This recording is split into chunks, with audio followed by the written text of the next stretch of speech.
So yeah, I wanted to make an impromptu review of the Family Guy episode Seahorse, Seashell Party.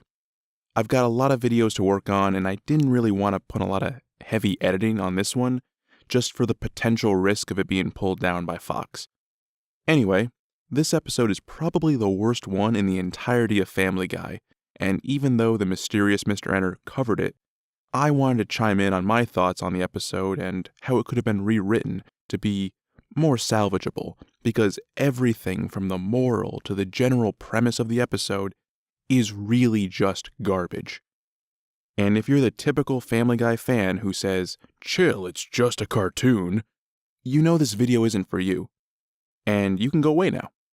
Let me explain the core of this episode, since Family Guy usually does an A and B plot way of storytelling. The A plot essentially revolves around the main family being stuck inside during a hurricane. The B plot is Brian doing some shrooms, tripping balls, while Stewie is there to make sure he's safe and doesn't hurt himself. The B plot is stupid, but at least we get ourselves some nightmare fuel.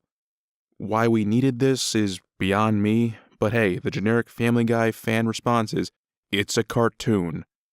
Yeah, and I have superior taste. Why the fuck is this here? The B plot is dumb, and we'll go back into the A plot at the end of the episode.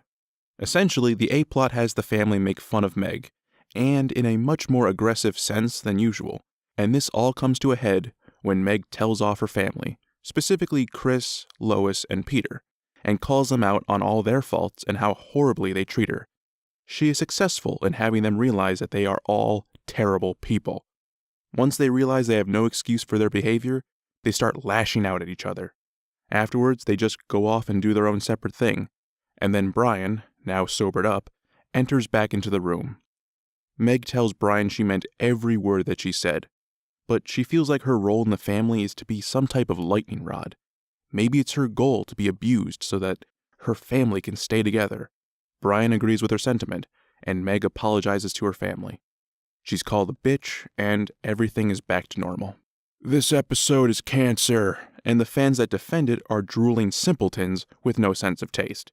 But hey, I'm a Family Guy fan too, so I'm lumped in right in there with you, I guess. I like Family Guy as a funny background noise type of show. Whether it's when I'm cooking or just fucking around, it's a show you can just watch and not give a shit about. But every now and again, there's an episode that comes out that just demands your attention.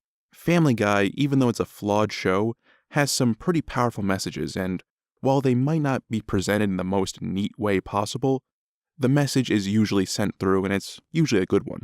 Family Guy's message, for the context of this episode, is this: it's okay to be in an abusive relationship as long as your abusers are happy. And the real message of this show is this: we know we shit on Meg a lot. Here's your episode, you SJW faggots. It's a cartoon, and the formula isn't going to change. Now get over it.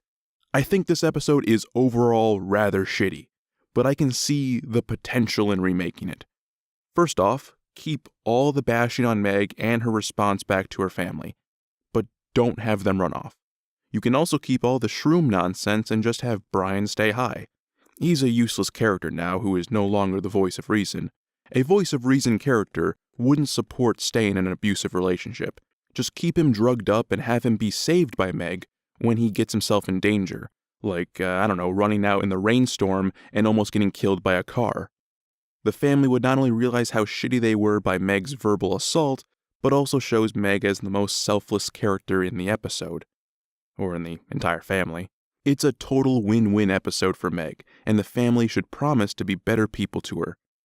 And if you want, you can then press the reset button by having all of this be a shroom trip hallucination by Meg, and the status quo can stay intact.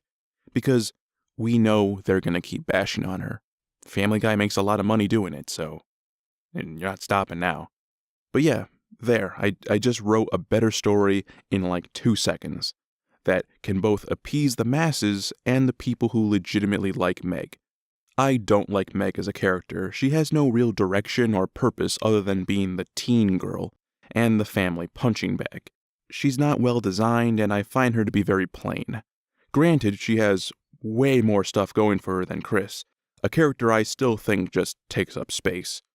But this episode got me to sympathize with her as a character a lot more than other episodes, and it achieves this by making the whole family uncharacteristically asshole-ish. It's one thing to make the bashing of Meg be a quick one-off thing, but to centralize it and to concentrate it into one episode, it makes everyone but Meg and Stewie look downright despicable, especially Lois, a character who initially did everything she could to help out Meg. Now, I just hate her as a character. I hate Lois so much. Peter and Chris get away with it because they're retarded, but Lois is meant to be somewhat intelligent. But at the end of the day, this is all a cartoon, and I'm a total faggot for daring to criticize one. Because we all know there can't be cartoons that deal with serious themes and can be taken seriously. All cartoons are the same thing, and you shouldn't have to think about them or anything. I'm Noble Absinthe, and I make tangential rant videos and series. If you like my voice, please feel free to subscribe. Likes and shares are awesome, and I do read every comment. So if you want to see more, I guess I'll see you in the next video. Peace.